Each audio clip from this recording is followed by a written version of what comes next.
tidak putus karunia Allah Subhanahu wa taala terlimpah kepada kita semua, sehingga pada hari Jumat ini setelah Allah Subhanahu wa taala berkenan untuk menyimak doa-doa kita dan insya Allah menerima sholat kita dapat lanjutkan dengan modal kesehatan, keafiatan, iman dan Islam yang Allah Subhanahu wa taala berikan.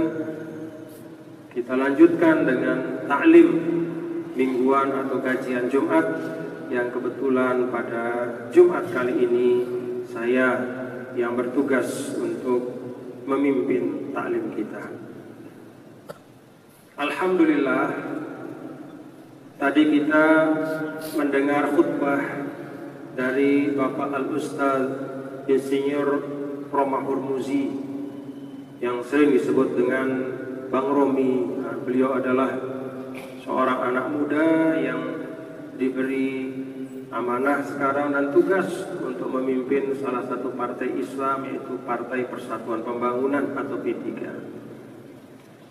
Kita doakan mudah-mudahan semua anak-anak muda Islam, seluruh anak-anak kita dan generasi muda Islam yang sekarang dan yang seterusnya semakin cinta kepada agamanya, semakin cinta pada kebaikan, dan semakin semangat untuk mendalami seluruh tuntunan dan nilai Islam yang kita yakini ya'lu wa la yu'la alaih. Bapak-bapak dan saudara sekalian, saya diminta untuk memimpin pengajian tafsir.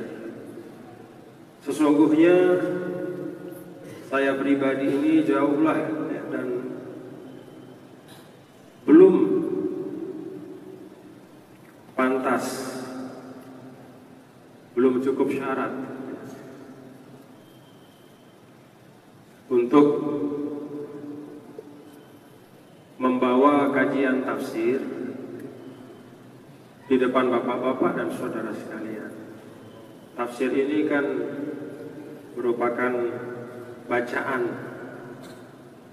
memahami, memaknakan kitabullah yang merupakan satu-satunya mukjizat yang diberikan oleh Allah Subhanahu wa taala kepada seorang nabi dan rasul yang berlaku dan bertahan serta terpelihara sampai akhir zaman. Kalau mukjizat para nabi dan rasul sebelum nabi kita, Nabi besar Muhammad sallallahu alaihi wasallam, disebutkan adalah ghairu nafsid da'wah, bukan inti dari ajaran itu yang menjadi mukjizat, tetapi hal-hal yang eksternal sifatnya. Nabi Musa alaihissalam, dakwanya atau ajarannya itu ada di dalam kitab suci Taurat, tapi mukjizatnya adalah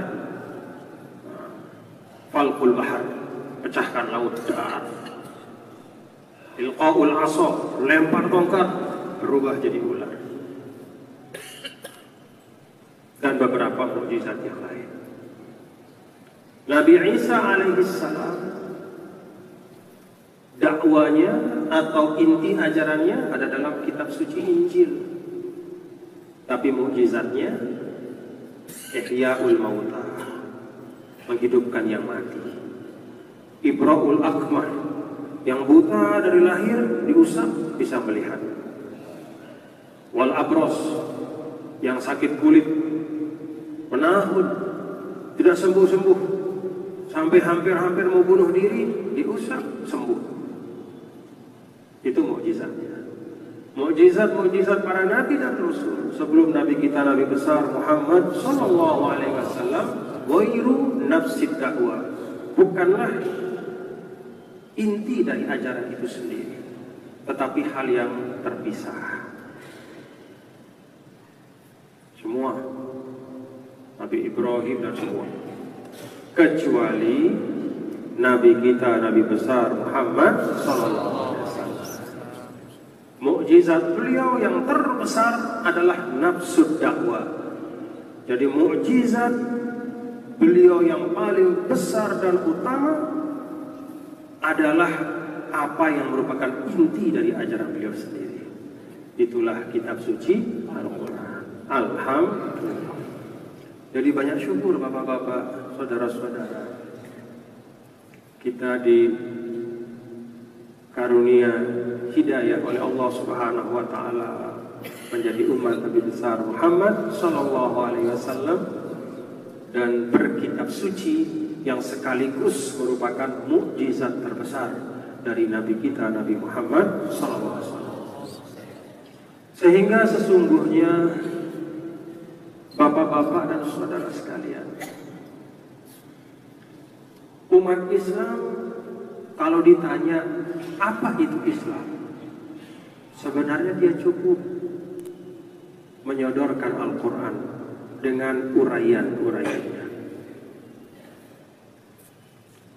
Biarlah Al-Quran yang berbicara tentang kehidupan, tentang manusia, tentang Allah Subhanahu wa ta'ala, tentang alam, tentang semua. Maka ketika umat Islam menjauh dari kitab suci Al-Quran, pada saat itulah dakwah Islam akan mundur. Pada saat itulah dakwah Islam akan melemah.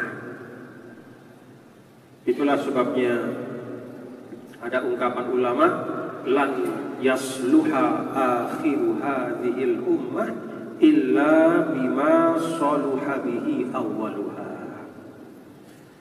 Tidaklah akan menjadi baik akhir dari umat ini kecuali dengan sebab apa yang menyebabkan generasi awal itu baik. Jadi baiknya generasi akhir ini adalah apabila mereka menempuh atau mengikuti atau meneladani apa yang membuat umat Islam awal itu baik. Apa itu? Yaitu keteladanan Al-Quran. Itu sudah. Jadi kalau diperas semua apa-apa yang perlu kita lakukan, ya sekarang perlulah kita untuk banyak mendekat kepada Al-Quran. Membacanya, berusaha memahami artinya, kemudian mengamalkan kandungan dan isinya. Pada halqah yang lalu kita sudah membahas tentang, ada 2 halqah kalau tidak salah ya. Ini halqah yang ketiga tentang pengertian tafsir, kemudian bagian-bagian Al-Quran terkait dengan ilmu tafsir. Ada ayat-ayat yang memang semua orang sudah tahu, ada ayat-ayat yang sedikit sekali yang memang Allah yang menyimpan maknanya, dan ada ayat yang harus kita dalami bersama-sama dengan menggalinya. Itulah yang menjadi ranah dari ilmu tafsir. Baik, kita mulai. Kemarin kita sampai pada ayat pertama ya dari suratul Fatihah kalau tidak salah. Benar ya? Bismillahirrahmanirrahim. A'udzubillahi minasyaitonirrajim. Bismillahirrahmanirrahim. Pada halqah yang kemarin yang lalu, 1 bulan yang lalu, saya ingat kita membahas sekelumit tentang suratul Fatihah. Suratul Fatihah yang istimewa karena di dalam ungkapan Rasulullah Sallallahu Alaihi Wasallam ada 2 simpanan dari bawah arasy yang disimpan oleh Allah dan hanya diturunkan kepadaku. Itulah Al-Fatihah dan akhir dari suratul Baqarah. Jadi 7 ayat dalam suratul Fatihah ini adalah dalam tanda kutip harta karun, adalah khazanah simpanan, adalah pamungkas, puncak dan inti. Sehingga kalau kita lihat bapak-bapak dan saudara, semua perhatian para ulama, kalau sudah mempelajari Al-Quran kemudian mencoba untuk mensarikannya, memerasnya terus, maka pasti berujung pada suratul Fatihah. Kemudian suratul Fatihah diperas lagi. Ada macam-macam pandangan ulama. Ada yang mengatakan inti dari suratul Fatihah itu Ar-Rahmanir Rahim. Ada yang mengatakan inti dari suratul Fatihah adalah iyyaka na'budu wa iyyaka nasta'in. Tapi intinya bahwa Al-Fatihah adalah intisari dari Al-Quran. Fatihatul Kitab, pembuka dari kitab suci Al-Quran, tartiban la nuzulan, secara tertib mushaf, walaupun turunnya bukan yang pertama. A'udzubillahi minasyaitonirrajim. Bismillahirrahmanirrahim. Ayat yang kedua, alhamdulillahi rabbil alamin. Alhamdulillahi rabbil alamin. Alhamdu itu alif lam lil jinsi, kata sebagian ulama. Artinya jenis pujian. Seperti kita mengatakan al-insan, manusia. Jadi segala sesuatu yang masuk dalam kategori pujian lillah. Segala macam pujian lillah. Alhamdulillah, segala puji milik Allah. Segala puji milik Allah. Para ulama menyebut bahwa bapak-bapak dan saudara, dalam rangkaian alhamdulillah ini ada beberapa hal yang memperkuat makna kekhususan pujian itu hanya milik Allah Subhanahu wa taala. Yang pertama, alif lam pada alhamdu lil jinsi. Kemudian lam pada lillahi. Lam pada lillahi itu lil ikhtisas, kata ulama. Sebagian mengatakan lil istighraq. Yang lebih kuat lil ikhtisas. Lil ikhtisas itu artinya khusus, terkhususkan. Kalau lil jinsi dan lil istighraq ini bergabung dalam satu redaksi, maka maknanya adalah kalau lil jinsi dan lil ikhtisas ini bergabung dalam satu redaksi, maka maknanya adalah istighraq, tidak ada yang lepas. Jadi segala macam bentuk pujian tidak ada yang lepas, semuanya milik Allah Subhanahu wa taala. Itulah sebabnya bapak-bapak saudara sekalian, di dalam karangan para ulama itu sering kita membaca. Ulama itu kalau menulis pertama alhamdulillah haqqa hamdi wassalatu wassalamu ala rasulillah Muhammad dan seterusnya. Kenapa ulama menuliskan alhamdulillahi haqqa hamdi?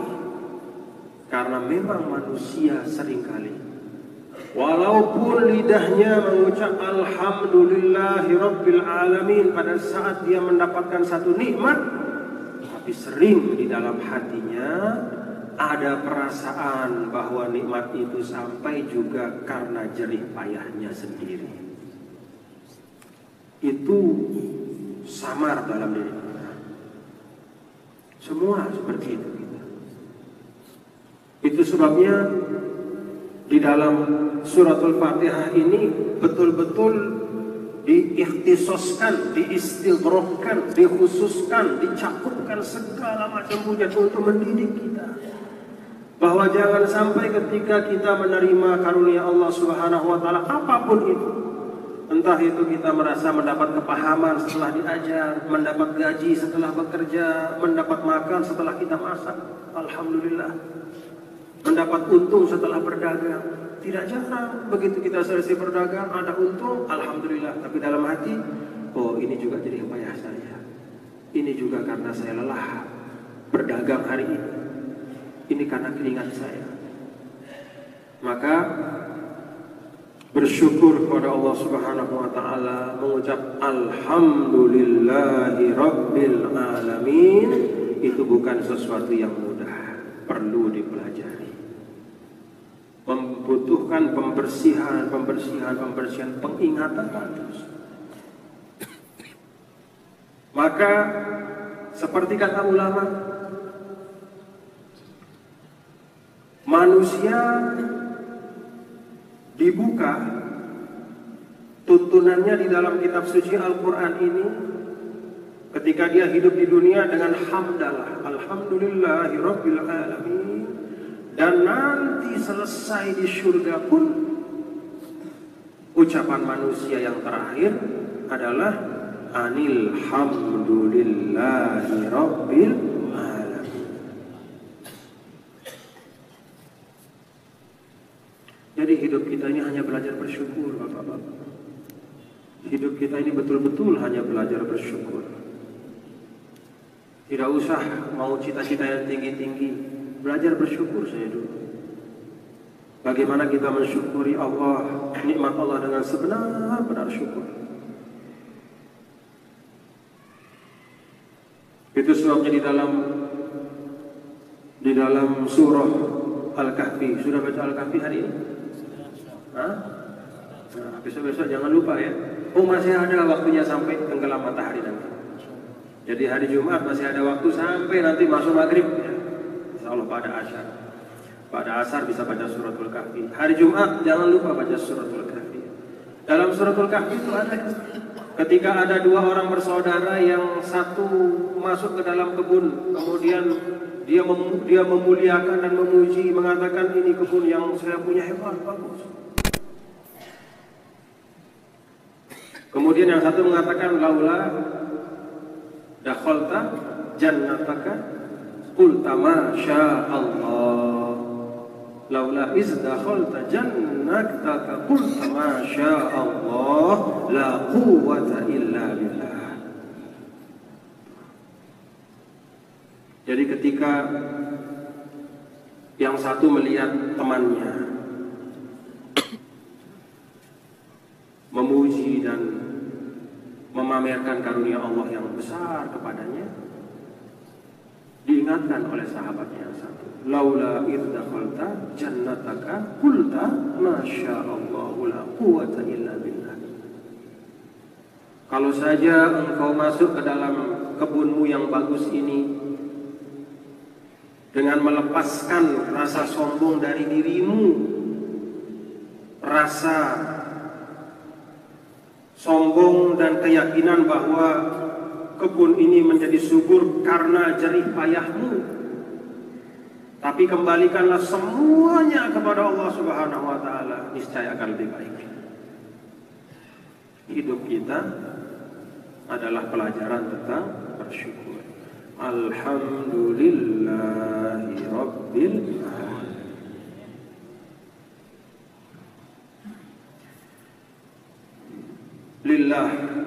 Lillah itu lam masuk kepada lafzul jalalah, Allah Subhanahu wa taala. Ismun lidzat wajibil wujud al-mustahiq lil ibadah. Allah Subhanahu wa taala itu nama bagi zat yang tidak ada yang pantas untuk disembah kecualinya, yang menciptakan kita, yang menciptakan segalanya. Ada ulama yang mengatakan bahwa Allah itu dari kata ilah. Ilah itu dari kata alaha. Alaha artinya abada. Abada artinya menyembah. Kenapa Allah Subhanahu wa taala dinamakan Allah Subhanahu wa taala? Karena dia disembah. Baik. Ada juga yang mengatakan dari walaha. Walaha bermakna tahayyara wa sakana. Tahayyara itu artinya bingung, resah, galau. Kenapa? Karena manusia itu kalau sedang resah galau pasti kembalinya kepada Allah. Kalau sudah senang lupa kepada Allah.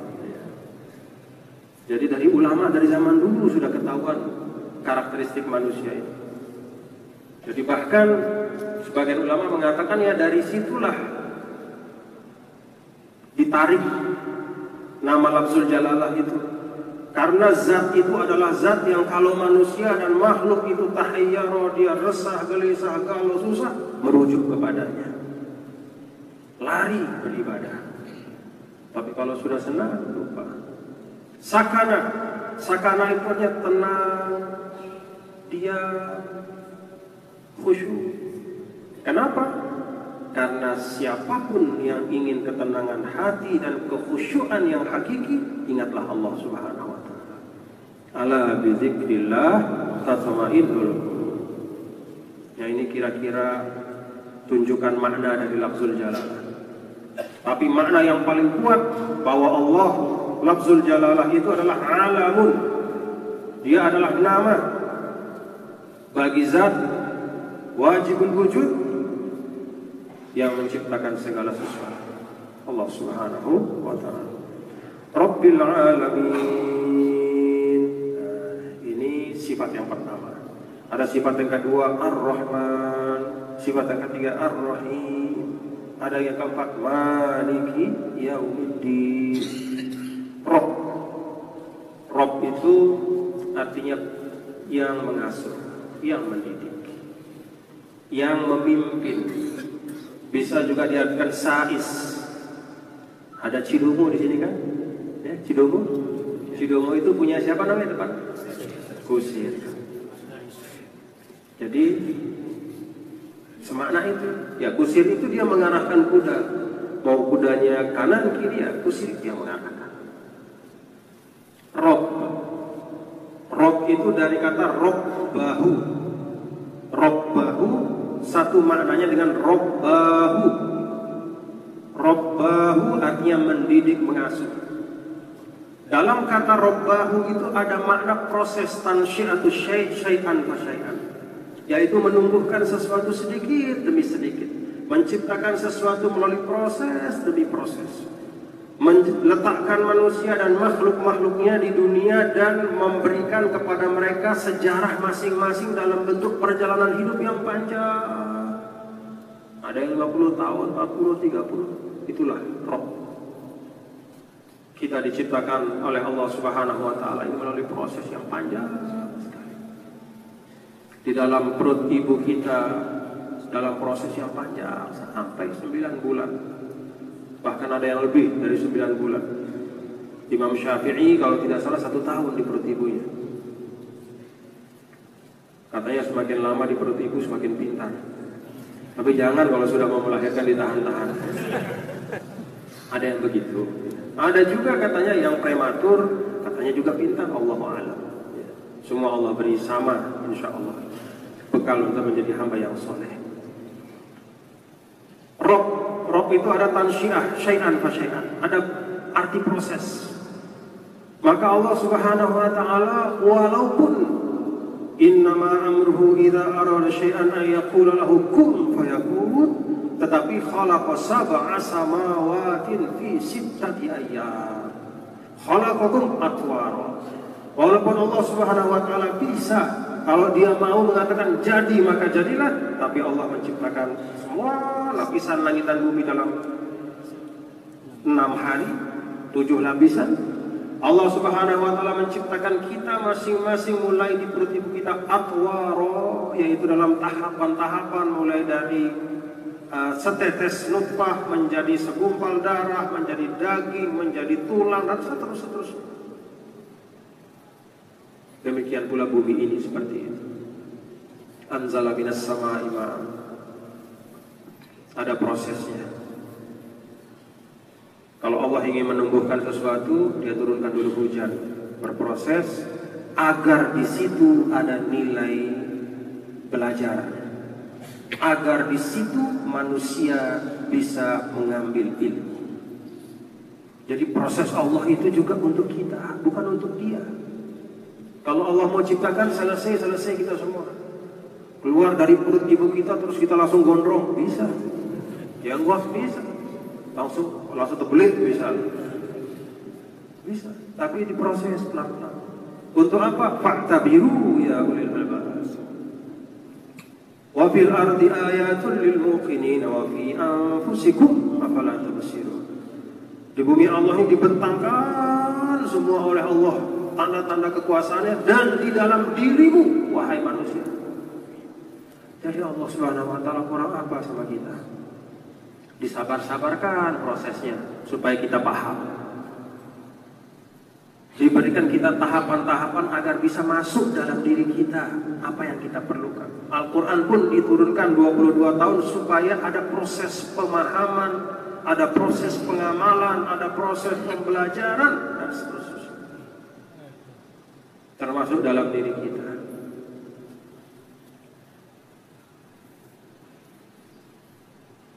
Alhamdulillah. Dalam diri manusia itu katanya ada 60 triliun sel. 60 triliun sel itu artinya kalau misalnya manusia sekarang ini 6 miliar di dunia, berarti yang di dalam badan kita ini satu orang ada 10.000 kali lipat lebih banyak dari jumlah manusia sel. Tapi sel-sel kita itu tidak ada yang berkelahi satu sama lain di dalam badan kita. Kecil, 60 triliun banyaknya. 10.000 kali lipat dibanding manusia. Kalau manusia ini begejuh terus bekerjaan. Ini sel di dalam diri kita itu tidak ada yang berkelahi. Sel yang tugasnya numbuhkan rambut, ya rambut yang dia tumbuhkan. Tidak dia tumbuhkan tangan. Boleh tumbuhkan tangan, nanti keluar tangan di kepala. Siapa yang mengatur? Di dalam sel itu katanya ada nukleus inti sel. Dalam inti sel itu ada kromosom, ada 23 pasang. Semua punya perintah. Dalam satu kromosom ada 3 miliar huruf, katanya berderet huruf. Siapa yang ngatur huruf itu? Gak bisa kita lihat dengan mata kita. Itu setiap sel. Dalam setiap sel ada 3 miliar kode. Kode asam basa apa istilahnya? Tahaulah. Jadi betul kata Al-Quran, wa fi anfusikum. Kalau mau kenal Allah, gak usahlah repot-repot naik ke alam angkasa luar. Coba cari tahu apa yang ada dalam dirimu. 60 triliun sel tidak pernah berantem, tidak ada yang ribut, tidak ada yang berkelahi. Semua bekerja dengan fungsinya, dan ketika sudah sampai ajal, maka sel itu mati tiba-tiba dan selesai.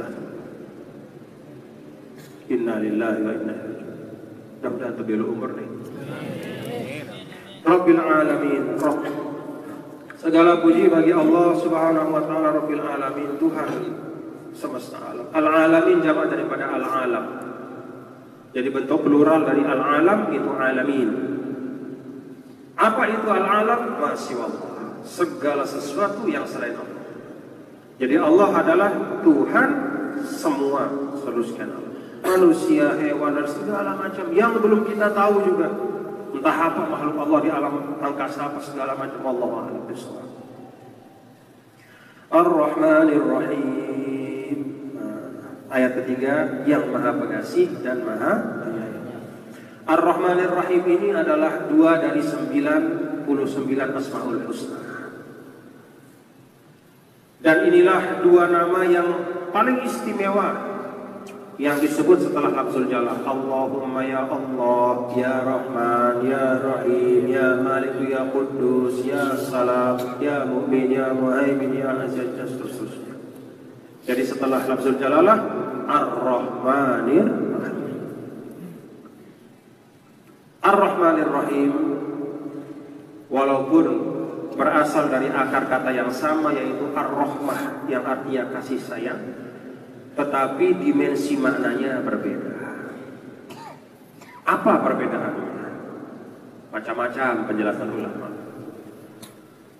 Tetapi semua penjelasan ulama itu, perbedaan penafsiran dalam perbedaan Rahman Rahim ini yang disebut dengan ikhtilafu tanawu'in, bukan ikhtilafu tadaddin, yaitu perbedaan tafsir yang saling melengkapi, bukan perbedaan yang saling menafikan.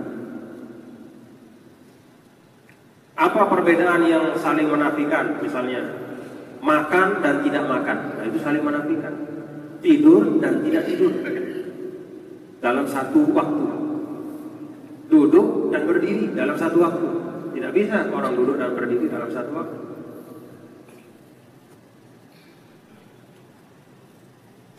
Perbedaan Ar-Rahmanir Rahim adalah perbedaan tanawwu', yaitu saling melengkapi.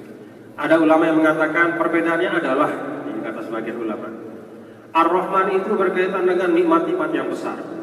Al-Mun'im bijala'ilin ni'am. Nikmat yang besar, ada nikmat matahari, bulan, bumi, bintang, dan yang besar-besar. Siang dan malam, langit, lautan yang maha luas yang terbentang. Ar-Rahman menunjuk kepada yang memberikan nikmat-nikmat yang besar.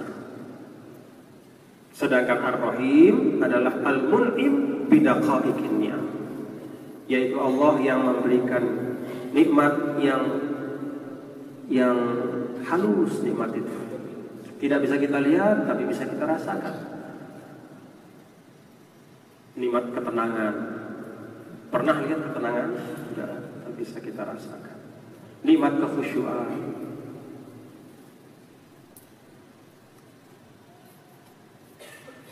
itu satu pendapat tentang perbedaan. Ada yang mengatakan bahwa perbedaan Rahman Rahim itu adalah Ar-Rahman itu Rahmanud dunia wal akhirah,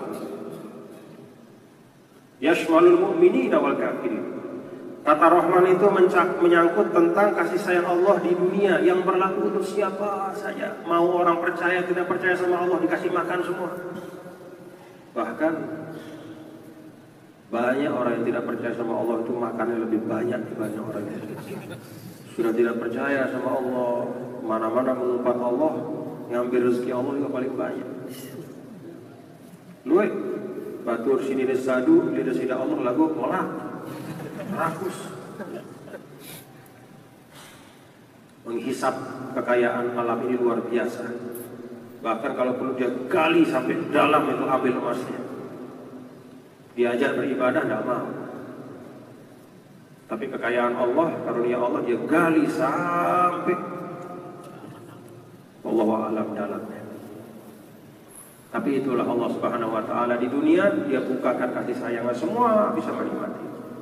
Sedangkan Ar-Rahim itu menyangkut kasih sayang dan nikmat yang khusus nanti di akhirat untuk orang-orang yang beriman. Itu pendapat sebagian ulama tentang perbedaan Rahman dan Rahim. Dan banyak lagi yang lain. Ada juga yang mengatakan Ar-Rahman, kalau ini pandangan dari Syekh Muhammad Abduh, beliau mengatakan Ar-Rahman itu adalah dalam kaitan dengan hubungan Allah kepada makhluk. Jadi Allah Subhanahu wa taala, kalau ada makhluknya yang sakit dia sembuhkan, kalau ada makhluknya yang berkekurangan dia cukupkan, dia berikan kehidupan, dia berikan kesehatan dan segala macam. Maka kasih sayang Allah dalam konteks hubungannya dengan makhluk itu disebut Ar-Rahman. Allah adalah Ar-Rahman. Sedangkan kata Ar-Rahim itu menyangkut sifat yang ada pada zat Allah itu. Dengan sifat Ar-Rahimnya itulah maka dia menjadi Ar-Rahman. Jadi intinya sama, kasih sayang, cinta. Tetapi Ar-Rahman itu dalam konteks hubungannya kepada makhluk dengan memberikan semua fasilitas yang diberikan, yang diperlukan untuk kehidupan. Maliki yaumiddin. Nah, ini ada dua qiraat di sini. Mutawatir dua-duanya. Bisa dibaca Maliki yaumiddin, qiraat kita ya. Kalau kita ini kan Asim ya. Asim Kisai juga seperti itu. Jadi dari 7 qiraat sabah itu ada 2 yang membaca Maliki yaumiddin, kasih alif ya, termasuk qiraat kita yang biasa. Tapi ada qiraat yang lain selain daripada Asim dan Kisai, Nafi,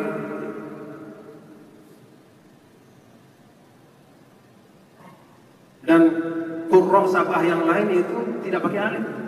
Maliki yaumiddin. Maka kalau misalnya pergi ke Maroko sana terus bermakmum Bismillahirrahmanirrahim, Alhamdulillahirabbil alamin, Arrahmanirrahim, Maliki yaumiddin. Subhanallah, jangan begitu. Nanti bingung imamnya. Karena memang qiraatnya begitu. Atau bisa jadi nanti tiba-tiba ada imam di depan kita yang membaca Maliki yaumiddin, jangan disubhanallahkan. Karena itu qiraat mutawatir. Dua-dua qiraat ini dari Nabi kita, Nabi besar Muhammad SAW. Apa beda Malik dan Malik? Nah ini tentu ada diskusi. Kalau Malik itu artinya yang memiliki, yang punya. Jadi Maliki yaumiddin itu artinya yang memiliki, yang menguasai hari pembalasan. Kalau tanpa alif, Maliki yaumiddin, raja.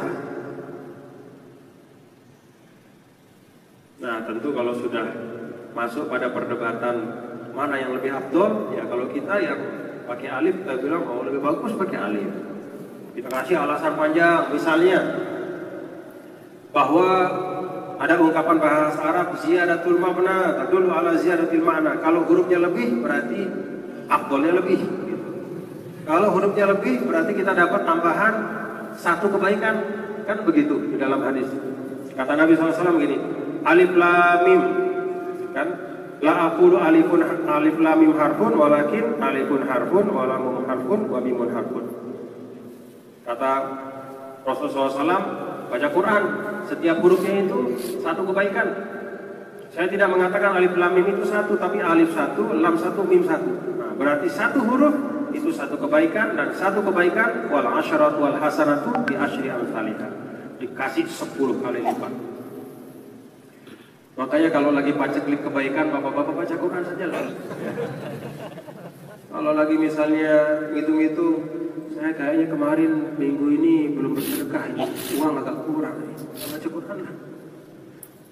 Cara bersedekah kalau memang terasa agak kurang rasa kebaikan kita, ya selain sholat sunnah adalah banyak baca Quran. Karena bacaan Al-Quran itu akan mengalirkan kebaikan yang berlipat-lipat, terus satu huruf kali 10 terus kali. Nah kalau misalnya kita Maliki Yaumiddin berarti nambah satu huruf. Kalau menurut kita inilah qiraat yang lebih bagus, karena nambah satu huruf itu artinya nambah kebaikan menurut kita. Kalau yang mengatakan Maliki Yaumiddin tidak pakai alif, dia mengatakan raja itu lebih hebat daripada sekedar orang memiliki. Di suatu negara itu bisa banyak orang memiliki berbagai hal. Si fulan punya rumah, si ini punya kendaraan, si ini punya sawah, tapi raja cuma satu. Jadi berarti Maliki Yaumiddin lebih bagus dibanding Maliki Yaumiddin. Tapi sebenarnya tidak ada yang lebih bagus. Dua-duanya mutawatir, dua-duanya sahih, dua-duanya bersumber dari Nabi kita, Nabi besar Muhammad SAW, sah dengan derajat sah yang sama. Ya, jadi misalnya mau baca hari ini Maliki Yaumiddin boleh, mau baca besok Maliki Yaumiddin juga boleh, tapi jangan main-main. Ya, jangan main-main. Nah kadang-kadang kan kita itu kalau ada pengajian ya, orang yang di depan itu dia membuka pengajian, dia baca qiraat macam-macam. Waduhi, kaget. Kenapa dia bilang waduhi bapaknya? Ya memang ada qiraat waduhi itu. Cuma kalau kita di masyarakat ini sudah terbiasa ya, dengan qiraat yang memang sudah kita warisi, ya, qiraat katakanlah hasib misalnya yang kita biasa, terus didatangkan qiraat lain, itu akan menyebabkan tasaulat paling tidak, kalau tidak fitnah, paling tidak pertanyaan, apa ini? Ini Fatihah macam apa?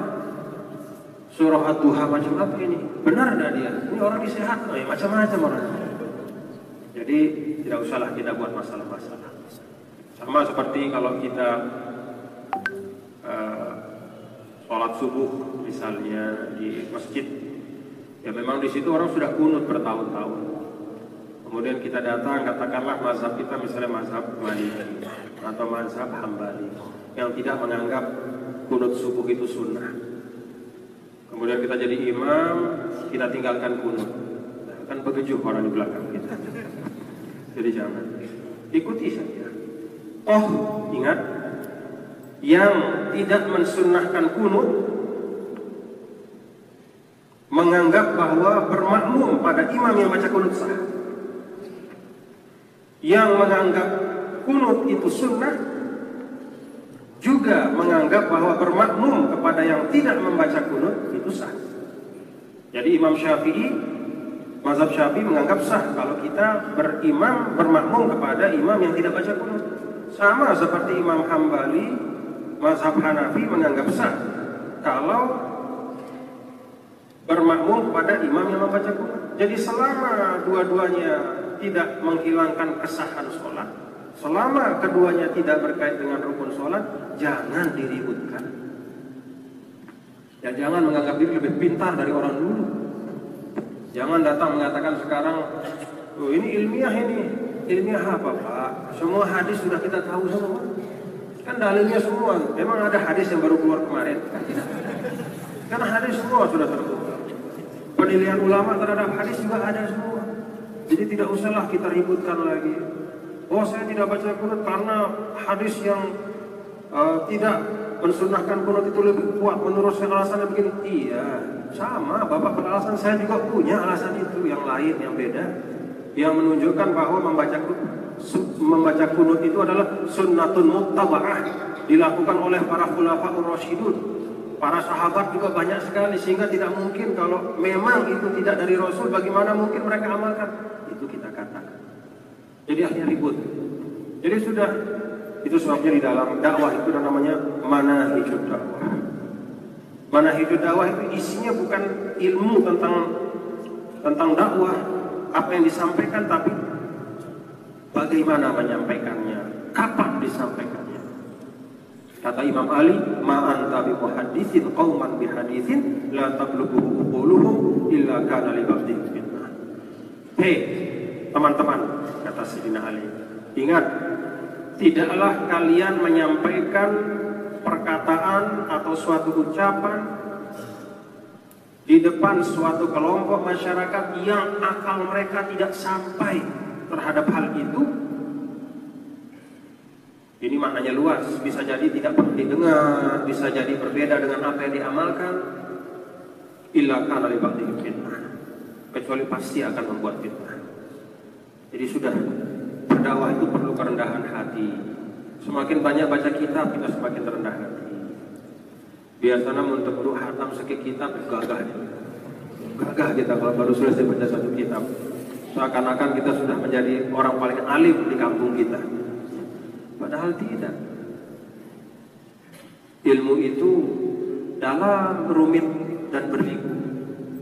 Jalanilah prosesnya dengan baik dan kerendahan hati. Maliki yaumiddin. Pakai bacaan yang biasa ya. Yang memiliki hari, yang menguasai hari pembalasan. Nah ini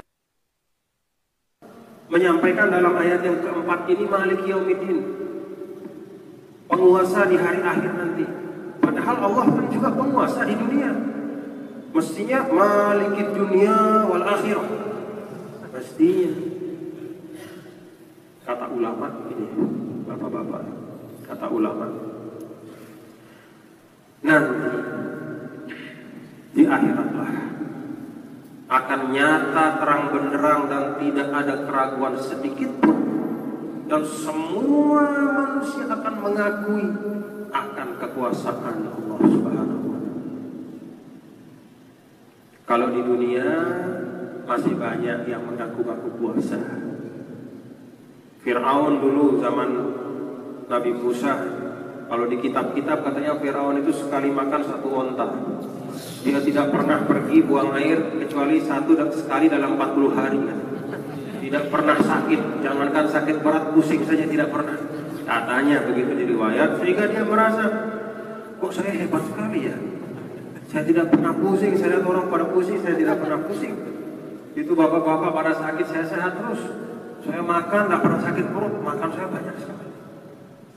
Maka dia sampai pada kesimpulan, ana rabbukumul a'la. Aku sini nenek. Ini Tuhan namanya. Inna lillahi wa inna. Itu manusia. Ada yang berikrar seperti Fir'aun, ana rabbukumul a'la. Ada juga yang mungkin lidahnya tidak mengeluarkan kata saya Tuhan, tapi perilaku dan perbuatannya seakan-akan dia Tuhan. Semau-maunya, tidak peduli apapun, menzalimi orang semau-maunya, merekayasa dan berbuat jahat semau-maunya. Kalau di dunia seakan-akan kekuasaan Allah itu berusaha untuk disaingi oleh manusia yang sombong ini, dengan kelakuannya, dengan tutur katanya, dengan kesombongannya, dengan kekuasaannya, dengan kegagahannya, dengan segala di dunia. Seperti kata Namrud, Namrud ya, anak Uhyi wa Ummi. Saya ini bisa menghidupkan dan mematikan. Yang panggil dua orang dalam satu riwayat itu. Yang satu dia katakan, kamu saya bebaskan, kamu masuk api.